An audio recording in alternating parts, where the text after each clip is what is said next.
황태자의 첫사랑 비렐름 마이어 페르스터. 2달 정도 지난 어느 날 오후, 카를 하인리히는 상마차에 실려 집으로 돌아왔다. 그의 머리는 두들겨 맞아 엉망이었고 왼쪽 뺨은 보기 흉하게 찢겨 있었다. 그가 첫 학기의 맨 처음 결투에서 입은 상처치고는 그 누구보다 심한 것이었다. 무관심하게 빈둥거리며 지내던 박사는 그날 오후에 소름이 돋을 만큼 정신을 번쩍 차리게 되었다. 카를부르크 사람들이 이 사실을 안다면 듣도 보도 못한 엄청난 일이야. 더구나 그들이 그 외의 일들도 파헤쳐서 모조리 다 알게 된다면 카를 하인리히가 한 번도 강의를 듣지 않았다는 것을, 그가 성령 강림절에 밀라노로 짧은 여행을 떠나 제법 상당한 부채를 지게 되었다는 사실을, 또 무엇보다 하이델베르크에서는 벌써 소문이 자자한 그 여종업원과의 연애 이야기를 알게 된다면 몸서리 나는 일이야. 그러나 이번 결투 사건은 그 모든 일들과는 비교도 안 돼. 대학생들은 박사에게 이번 일에 관해 아무 말도 해주지 않았고 그 사건은 자신도 모르는 사이에 일어난 것이었다. 치욕스러운 일이었다. 그는 넋이 나간 사람처럼 허겁지겁 카를 하인리히의 방으로 들어왔다. 태자님, 박사님께서 어쩐 일로? 난 이제 지긋지긋합니다. 뭐가요? 모두 다요. 직책을 그만두겠습니다. 카를부르크에는 편지로 알릴 겁니다. 오늘 중으로. 좋아요. 내가 책임을 지죠. 그러나 더는 보고만 있지는 못하겠습니다. 아니, 박사님. 우리가 이곳으로 오지 않았더라면 좋았을 것을. 나이가 35에다 분별력 있는 남자인 나 같은 인간이 책무와 원칙을 망각하다니. 이곳으로 오게 된 건 건강을 회복하고 절제된 생활을 하기 위해서였는데 그러기는커녕 술이나 마시고 돌아다니며 스스로 판멸하다니요. 나의 꼴을 보십시오. 망가졌습니다. 만신창이가 됐어요. 그가 정말로 건강이 좋지 않아 보여서 카를 하인리히는 진심으로 연민을 느꼈다. 친애하는 박사님, 더 이상 그렇게 지내서는 안 되겠습니다. 건강에 유의하시고 부지런히 산책을 다니시고 잠을 줄이십시오. 박사님, 당신은 시간을 정확히 지키며 생활하셔야 합니다. 그러나 박사에게는 자신의 신세 한탄에 누군가가 맞장구 칠 때보다 더 견디기 힘든 것도 없었다. 나 자신에 관해 말하는 게 아닙니다, 태자님. 태자님에 관한 말씀입니다. 태자님은 더 이상 그런 생활을 해서는 안 됩니다. 나는 사직하겠습니다. 이미 결정된 일입니다. 나같이 5년도, 아니 3년, 2년, 1년도 더 못 살 병든 인간이 교육자 노릇을 할 수는 없습니다. 하물며 이곳 하이델베르크에서는 절대로. 그러더니 그의 심한 흥분 상태가 벼랑간 정반대로 바뀌었다. 아, 카를 하인츠, 우리가 이곳으로 오지 않았더라면 좋았을 것을. 그날 오후와 밤에 박사는 태자의 간병인 노릇을 했고 포도주 몇 병을 마시고 나자 다시 최고의 기분이 되었다. 비참한 일이죠. 박사가 말했다. 오직 술을 마셔야만 좋은 기분이 유지되다니. 그러나 그의 어투는 아주 유쾌하고 즐겁게 들렸다. 박사는 몇 번 더 카를 하인리히의 양심에 호소해보려고 노력했다. 그렇지만 태자의 상태는 어린 마법사가 사악한 정령들을 마법으로 불러내 놓고서 그것들을 더 이상 도로 몰아내지 못하는 상황과 같았다. 태자가 최근 2달 사이에 얼마나 변했는지 놀랄만한 일이었다. 외모에서도 그랬다. 그의 전체적인 풍모는 탄탄하고 절도 있게 변했고 얼굴에는 정열적인 기운이 감돌았고 칼에 찔린 상처 자국 때문에 용맹스러워 보이기도 했다. 하이델베르크에서 아마 작센 프로이센 학우회의 키다리 베델을 제외한다면 태자보다 더 분방한 대학생은 없을 것이다. 그렇지만 술집 출입, 결투, 싸움질 같은 카를 하인리히의 크고 작은 소동에는 늘 어느 정도는 귀족다운 면이 들어있었다. 언제나 그는 아무리 심하게 취한 상태에서도 마치 남들보다 머리통 하나만큼 더 커서 그 미친 짓거리를 위에서 내려다보고 있는 것 같았다. 이렇게 되자 박사의 교육자 역할은 점점 더 의심스러운 처지에 놓이게 되었다. 그는 더 이상 후견인이 아니었고 오히려 카를 하인리히가 그를 말하자면 어머니처럼 돌봐주기 시작했다. 박사는 9시 정각에 일어나야 했고 12시 정각이 되면 잠자리에 들어야 했다. 그리고 2시간 동안 억지로 산책을 해야 했다. 그러나 궁정 고문관에게 이 단호한 치료법은 여러 달 전에, 어쩌면 여러 해 전에 시행되었어야 했을 것이다.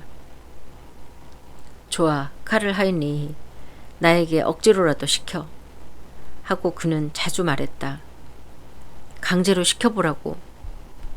그러나 그는 이 강압적인 운동에 대놓고 반발하는 경우가 훨씬 더 많았다. 제기랄, 이 마지막 남은 한두 해 동안 날 그냥 버려둬. 싫어. 난 산책 나가지 않을 거야. 난 피곤해서 그럴 생각이 없다고. 캐티, 적 포도주나 한 잔 줘. 그러나 태자는 끈질겼다. 공연히 소동 부리지 마세요, 박사님. 어서 가시죠. 우리 함께 퀘니이스 슈틀로 올라갑시다.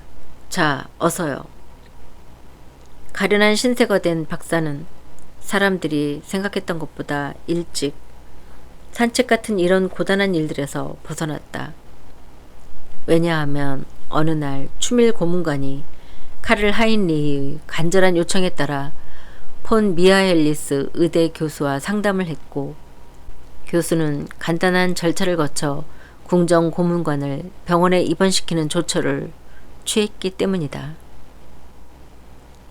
병원에서 그는 멋진 발코니가 딸린 매우 훌륭한 병실을 배정받았다. 발코니에는 흡연 도구를 위한 조그맣고 말끔한 탁자가 딸려 있었고 무척이나 편한 긴 의자뿐 아니라 박사가 행복하게 지내기 위해 필요한 모든 설비도 갖추어져 있었다. 그는 이제 날이면 날마다 그곳에 누워 눈을 깜빡이며 태양을 바라보았다. 그는 카를 하인츠와 그의 학우의 회원들의 방문도 여러 차례 받았고 함께 술을 마시고 담배를 피우고 스카트 놀이를 했다.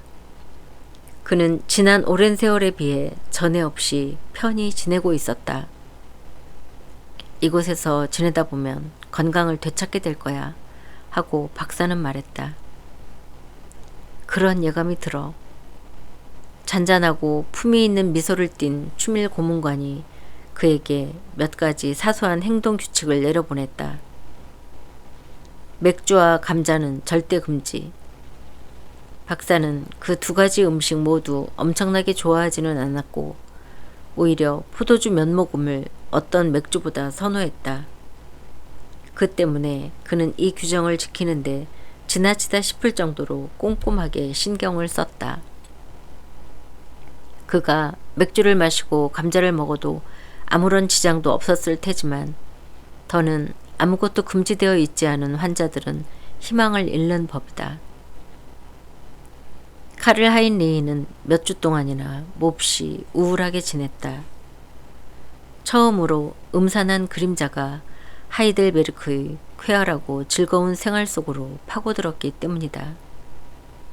그는 이 유쾌한 도시에서 자신이 보낼 날들이 물론 다른 의미에서지만 박사에게 주어진 날들과 마찬가지로 얼마 남지 않았다는 사실을 몰랐다.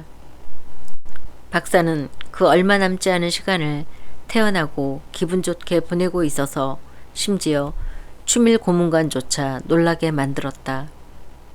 반면에 태자는 침울했고 생각에 잠겨 있었다. 그는 날마다 온종일 비좁은 발코니에서 박사 옆에 앉아 있었다. 마치 박사에게 언제든지 말동무가 되어주는 것이 자신의 거룩한 임무이기라도 한 것 같았다. 그러다가 하루는 박사 자신이 더 이상 지켜볼 수 없게 되었다. 카를 하인리, 잘하는 짓이구나. 그는 기분이 매우 좋거나 매우 나쁠 때는 태자에게 이전처럼 친숙하게 말을 걸었다. 마치 내가 중병에나 걸린 것처럼 여기 버티고 앉아있다니. 빌어먹을. 아직 그 정도로 심각한 상태는 아니야. 싸돌아다니고 실컷 즐기도록 해, 제발. 여기서 내가 다 죽어가는 것처럼 인상 찌푸리지 말고. 태자는 워낙 당혹스러운 말이라 아무런 대답도 하지 못했지만 박사는 그에게 생각해볼 여유를 주지 않았다. 사랑하는 카를 하인츠, 넌 허비하고 있어. 더구나 인간이 가진 가장 소중한 걸 말이다. 바로 시간, 청춘이란다. 너도 이곳 하이델베르크에 너희 친구들 곁에 그 사랑스러운 캐티 곁에서 언제까지나 눌러 지낼 거라고 생각하고 있겠지. 하지만 그건 순식간이고 그러고 나면 정해진 1년이 지나간단다. 우리가 놓친 시간 하나하나는 지나간 것이고 다시 돌아오지 않아. 템프스 퍼듀이지. 신분이 태자이든 아니든 그건 이 문제에 있어 아무런 상관이 없어. 나에게 잔을 좀 채워다오. 술병은 저기 구석에 있다. 나도 한때는 젊었었고 늘 이렇게 생각했었지. 아직 시간은 넉넉해. 시간은 넉넉하다고. 그러다가 마침내 너무 늦어버렸지. 그러니 어서 즐겁게 지내도록 해. 내일은 아예 오지도 말아라. 모레 찾아오고 그것도 고작 1시간만. 나에게 저 통을 건네다오. 저기 오른쪽 씨가 말이다. 메르시. 여기 이렇게 누워있으니 아주 최고구나. 저 건너편 발코니에 나와있는 상냥한 여자애를 좀 보거라. 사랑스럽고 귀여운 꼬마로구나. 이쪽을 보는 모습이 얼마나 예쁜지. 제기랄, 한 번만 더 젊어질 수 있다면. 바로 다음 주에 삭소니아 하구의 회원들은 슈바르츠 발트를 가로지르는 짧은 여행을 했다. 박사는 하루도 빠짐없이 빽빽이 갈겨 쓴 그림 엽서를 받았다. 거기에는 그들이 게른스바흐, 바덴, 프라이부르크, 펠트베르크에서 그리고 맥주 양주장이 있는 마을 곳곳에서 박사의 건강을 위해 몇 번이나 건배를 했는지 하는 소식이 담겨 있었다. 만약 건강이 실제로도 그런 식으로 건배를 하는 것으로 회복될 수 있다면야 가련한 박사도 그 짧은 기간 동안 병에서 완전히 회복되었으리라. 얼굴이 검게 그을린 카를 하인리히는 최고의 기분이 되어 돌아왔다.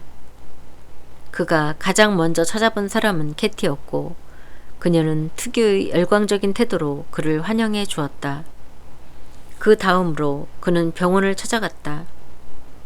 박사의 움푹 들어간 뺨이 재회의 기쁨으로 붉어진 것인지는 모르지만 아무튼 그는 하인리히를 환하게 피어난 얼굴로 맞아주었다. 이제 됐구나, 카를 하인츠. 남들과 어울려 세상을 돌아다녀 봐야지. 집구석에 틀어박혀 따분한 얼굴만 하고 있지 않으면 돼. 배를 눌러라. 우리 슈타인 포도주나 한 병 마시자꾸나. 캐티는 어떻게 지내고 있니? 그 애는 아마 오늘 기뻐서 펄쩍 뛰었겠지? 그 애가 여기에 마중을 나왔었니? 아니라고? 왜 그랬을까? 얘야, 넌 멋져 보이는구나. 흑인처럼 새까맣게 그을렸어. 내 건강이 어떠냐고? 좋아. 이곳에서 이렇게 휴양을 하고 있으니 좋을 수밖에. 너희들 천연 온천에도 갔었냐? 매혹적이지 않았니? 아, 슈바르츠발트는 구석구석 얼마나 아름다운지. 술잔을 채워라, 카를 하인츠. 너의 건강을 위하여.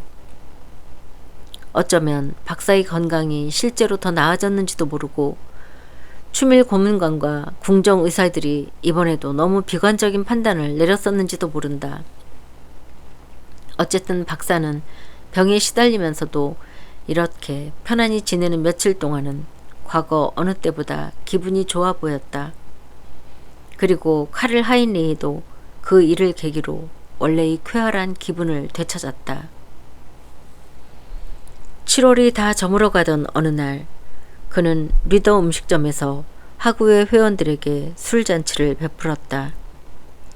분위기는 한껏 고조되었고 건너편에 자리 잡고 있는 성은 늦은 저녁이 되자 대낮처럼 환하게 불을 밝히고 있었다. 외지에서 온 여행객들을 포함해 하이델베르크 시민들 전체가 동화처럼 아름다운 이 광경을 지켜보기 위해 네카강 강변으로 모여들었다. 박사는 겨우 자신의 쓸쓸한 발코니로 나와 그 멋진 모습에 경탄을 보내기만 했을 뿐이다. 반면에 그날의 주인공인 카를 하인리히도 마찬가지로 수많은 사람들의 무리에서 떨어져 나와 있었다. 그는 리더의 약간 오래되고 낡은 보트에서 캐티 옆에 앉아 있었고 강물을 거슬러 올라가며 노를 젓고 있는 사람은 켈러만 씨였다. 왜냐하면 이런 밤 뱃놀이에 한 쌍의 연인과 동행하기에 하이델베르크에서 이 켈러만 씨보다 더 적합한 인물은 없었기 때문이다. 그는 보지도 듣지도 않고 한결같이 노 젓는 일에만 매달렸다. 그 일은 여간 까다롭지 않아서 그는 짜증을 내며 모든 주의력을 집중시켰다. 그는 낮은 소리로 혼자 말하는 버릇이 있었다.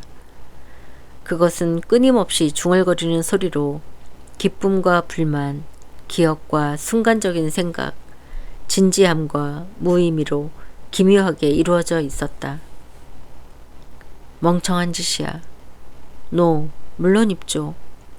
물, 늦었어. 좋아, 내일 아침에 한번 보내봐야지. 가져오고 빌어먹을 모든 부츠들 등등.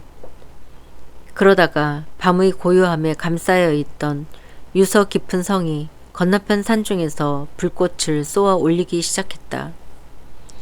오래된 성탑 잔해의 창문마다 붉은 빛을 받아 반들거리자 카를 하인리히는 감동에 겨워 흔들리는 보트에서 벌떡 일어섰다. 그럴 때도 켈러만 씨는 옆쪽으로 눈길 한번 주지 않았다. 성과 불꽃놀이가 그에게 무슨 상관이 있겠는가. 그는 30년 동안 그것을 수십 번이나 보았었고 그런 무의미한 짓에 관심을 기울이기에는 해야 할 일이 많았다. 건너편의 불꽃들이 서서히 사라지고 옆으로 넓게 펼쳐진 성의 몇몇 창문들만 아직 불빛을 내보내고 있었다. 그러다가 마침내 창문들이 불빛과 강물에 반사되던 그 마지막 빛마저 꺼져버렸다. 보트는 어둠과 적막감에 휩싸여 미끄러지듯 나아갔고 카를 하인리히와 캐티는 서로 몸을 바짝 붙이고 말없이 앉아 있었다.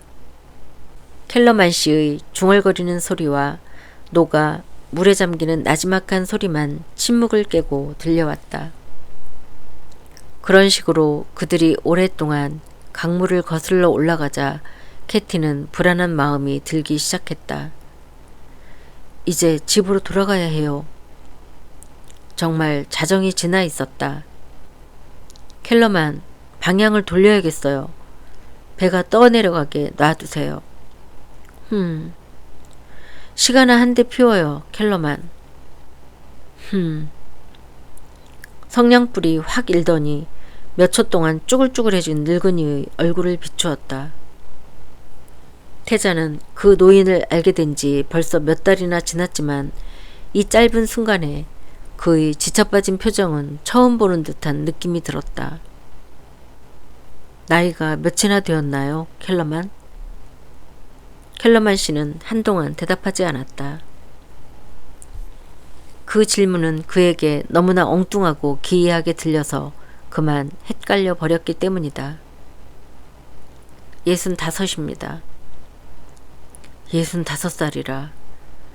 그런데도 매일 밤마다 심부름을 다니고 낮에도 종일 바삐 돌아다니고 약간 느리기는 해도 늘 고분고분한 태도를 보였다. 20명의 주인들의 말에 따라야 하고 그들 중 누구도 완전히 만족시켜 줄 수 없는 불쌍한 노인네였다. 그는 원래 대학생들에게 어울리는 그런 익살맞은 괴짜가 아니었다. 사람들을 끊임없이 웃길 수 있는 그런 재주꾼이 아니었다. 학기가 바뀔 때마다 새로운 주인들을 맞아야 하는 피곤에 쩐 인간일 뿐이었다. 켈러만, 가족들은 있나요? 노인은 깜짝 놀라 믿기지 않는다는 듯이 쳐다보았다. 대학생들 중 누구도 그에게 그런 질문은 적어도 그런 말투로는 한 적이 없었다. 그의 부인은 대학생들이 빨래를 세탁해 줄 때만 이따금씩 모습을 보였을 뿐이다. 그러나 카를 하인리히는 질문 공세를 늦추지 않았고 비록 켈러만 씨 쪽에서는 어둠에 가려 거의 보이지 않지만 머리를 애인의 가슴에 붙이고 있던 캐티도 그에게 용기를 보태주었다. 대답해보세요, 켈러만. 말해보시라고요. 달콤하고 행복한 기분에 젖어있던 두 사람은 상대의 고뇌에 유달리 민감해져서 번갈아가며 매우 열성적으로 관심있게 질문을 했다. 그러자 마침내 켈러만 씨는 자신의 보잘것없고 비참한 인생사를 털어놓게 되었다. 한 인간의 딱한 생활고가 태자의 가슴에 평생 거의 처음으로 생생하게 와 닿았다. 켈러만, 무슨 일이신지요? 켈러만, 내가 나중에 언젠가 더 이상 이곳에 있지 않고 또 당신이 그 어떤 어려움에 처한다면 그때는 나에게 도움을 청하세요. 알았나요? 노인은 대답이 없었지만 캐티는 카를 하인리의 목에 팔을 두르고 그의 귀에 대고 무슨 말을 속삭였다. 아마 무언가 고마워하는 말 같았다. 당신은 술 마시는 일에 관해서는 모든 걸 훤히 알고 있으니 켈러만, 카를 하인리히는 미소를 지으려고 해보았다. 만약 내가 나중에 언젠가 군주가 된다면 그때 나를 찾아오시오. 당신에게 나의 술 저장고 감독을 시켜주겠소. 그게 당신의 이름에도 어울리고 그렇죠? 그러자 어둠 속에서 굳은 살 투성이의 손 하나가 불쑥 나오더니 앞쪽을 더듬었다. 처음에는 잘못해서 캐티의 손을 잡는 바람에 그녀가 까무러칠 정도로 놀라 비명을 질렀다. 그래도 그 손은 멈추지 않고 계속 더듬어 나가 마침내 태자의 손을 부여잡고서 꽉 눌렀다. 보트는 다시 깊은 침묵 속에서 미끄러져 내려갔다. 켈러만 씨의 시가가 빨간 반점처럼 빛을 내뿜었다. 카를 하인츠와 캐티는 말없이 나란히 앉아 있었다. 그렇지만 그들은 경건해졌고 감동을 느꼈고 그 어느 때보다 행복했다. 그들은 이제는 키스도 하지 않고 서로를 꼭 부둥켜 안고 있기만 했다. 캐티가 꿈결인 듯이 저 멀리 도나우 강변에서 어린 시절에 배웠던 보헤미아 지방의 옛 동요를 흥얼거렸다. 저녁 시간 동안 하이델베르크의 태자나리 앞으로 짧은 시간 간격을 두고 연이어 세 통의 전보가 도달했다. 전보 세 통 모두가 카를부르크에서 온 것이었다. 그 때문에 루츠 씨는 마음을 졸이다가 마침내 몸소 리더 음식점을 찾아 나서게 되었다. 그는 이 음식점을 태자가 자주 드나드는 나머지 모든 술집들과 마찬가지로 전혀 몰랐다. 그래서 주인인 리더가 태자는 지금은 없지만 아무튼 이제 곧 돌아올 거라고 알려주었을 때도 그는 조금도 이상하게 여기지 않았다. 태자는 낮 12시부터 새벽 3시까지는 어디에서도 찾을 수가 없었고 루츠 씨는 여기에 이미 익숙해져 있었다. 궁중 생활의 가장 중요한 원칙들 중 하나는 식사 시간, 산책, 여행 등이 분과 초까지 맞을 정도로 정확히 정해져 있어야 한다는 것이다. 그래서 그들은 어느 순간에든 높으신 양반들이 일거수일투족에 관해 훤히 알고 있었다. 그러나 요즘 황태자 저하께서는 정반대로 살아가고 있었다. 루츠 씨가 그런 일에 화가 났을 리는 없었다. 그는 화내는 일은 오래전에 이미 포기해버렸다. 이 방탕한 생활에 있어 그의 마음을 갑갑하게 짓누르는 유일한 것은 그 자신이, 루츠님이 그런 일로 몸이 서서히 쇠약해진다는 확실한 느낌이었다. 그는 자신의 겉모습에 이전처럼 지나칠 정도로 꼼꼼하게 주의를 기울이지 않았고 눈부시게 하얗던 그의 넥타이는 광택을 잃었다. 누구도 그의 행방을 묻지 않았고 그에게 신경 쓰지도 않았다. 그의 활동은 전무하다시피 했다. 그러니 공연한 수고를 할 필요가 어디 있겠는가. 루츠는 심지어 자신의 신분과 학식에 걸맞게 지켜야 마땅한 체면 따위도 별로 중요시하지 않게 되었다. 그는 따분함을 견디다 못해 저녁 때 몇 시간씩 주방의 늙은 여자들 곁에 앉아 함께 커피를 마시는 일도 있었다. 그는 기가 꺾였고 그는 사실상 하인에 지나지 않았고 그는 자긍심을 잃었다. 이웃에 사는 어떤 하녀와의 관계가 그의 변변찮은 소일거리가 되었다. 그는 그 하녀와 가끔 만나는 정도였지만 그 계집은 루츠와 결혼할 의도를 노골적으로 드러내 보였다. 그래서 그는 이 피상적인 연애 관계도 끊어버렸다.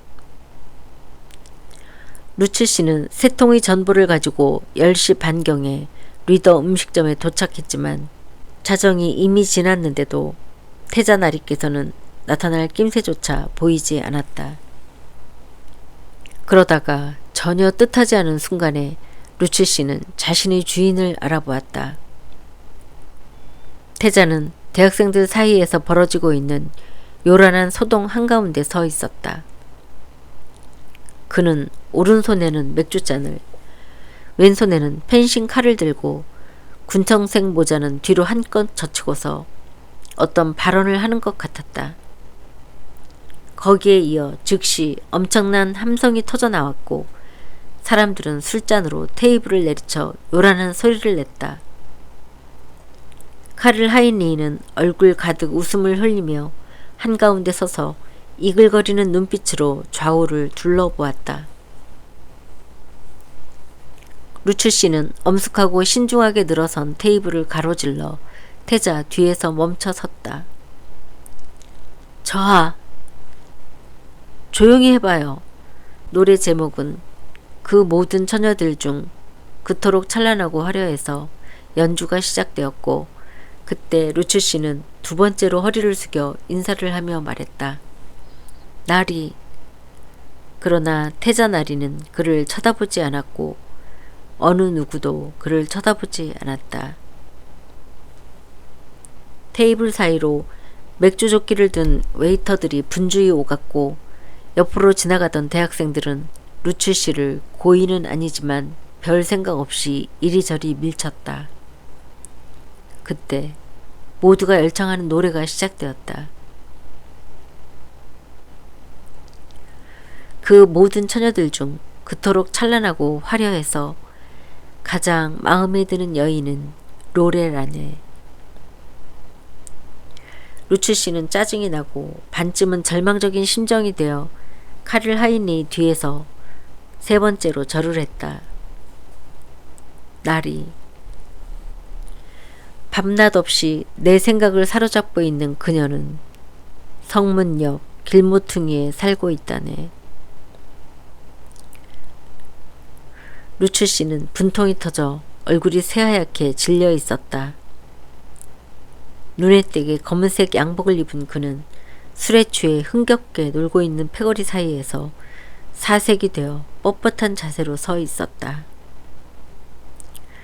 그의 모습은 재앙을 내릴 자신의 손을 펼쳐 보일 순간만을 기다리고 있는 으스스한 손님 같아 보였다. 그때 태자 옆에 앉아있던 카를 빌츠가 태자를 슬쩍 찔렀다. 카를 하인츠, 자네 뒤편에 누군가가 와 있어. 어디? 루츠? 날이 무슨 일인가요? 날이 급한 전보가 왔습니다요. 카를부르크에서. 태자는 낯빛이 변했다. 롤의 노래의 이절이 한밤중의 정원에 요란하게 울려 퍼지는 동안 그는 전보 용지들을 꺼내 읽어보았다. 저하께 삼가 소식을 전합니다. 대공 전하께서 병환이 위중하시니 저하께서 가능하시면 며칠 내로 잠시 카를부르크로 와주시기를 청하는 바입니다. 전보는 의전관이 발송한 것이었고 그의 뒤이은 두 통의 전보도 마찬가지였다. 그중 첫 번째 전보는 병세에 관해 간략히 설명한 내용이었다. 반면에 두 번째 전보는 약간 더 안심이 되는 내용으로 태자에게 병세를 당분간 결코 생명에 위독한 것으로 여길지는 말아달라는 부탁이었다. 그가 몸을 돌리고 말했다. 됐어요, 루츠. 가보세요. 1시간 내에 집으로 가겠어요. 트렁크를 챙기도록 하세요. 저녁에 떠날 수 있도록. 이 사소한 돌발 사건을 알아차린 사람은 극소수에 지나지 않았고 15분 후에 테이블에서 카를 하인리의 자리가 비었을 때 그 사실에 주목한 사람은 아무도 없었다. 정원의 출입문에서 태자는 멈춰서서 다시 한번 뒤를 돌아보았다. 병이 시간을 오래 끌어 나를 몇 주, 심지어 몇 달 동안 카를부르크에 붙들어 둔다면 어떻게 되지? 만약 내가 이것도 가능한 일이야. 하이델베르크로 다시는 돌아올 수 없게 된다면? 그러나 그는 기운을 추스르고 자신의 소심한 성격에 짜증을 냈다. 모든 일을 지극히 낙관적으로 혹은 지극히 비관적으로 판단하는 것이 그의 성품이었다. 삶을 단호하게 헤쳐나가본 적이 없는 그런 사람들 특유의 여자 같고 유약한 성품이었다. 자기 자신이 한심하다는 기분이 들어 그는 캐티에게 밤 인사를 하는 것조차 잊어버렸다.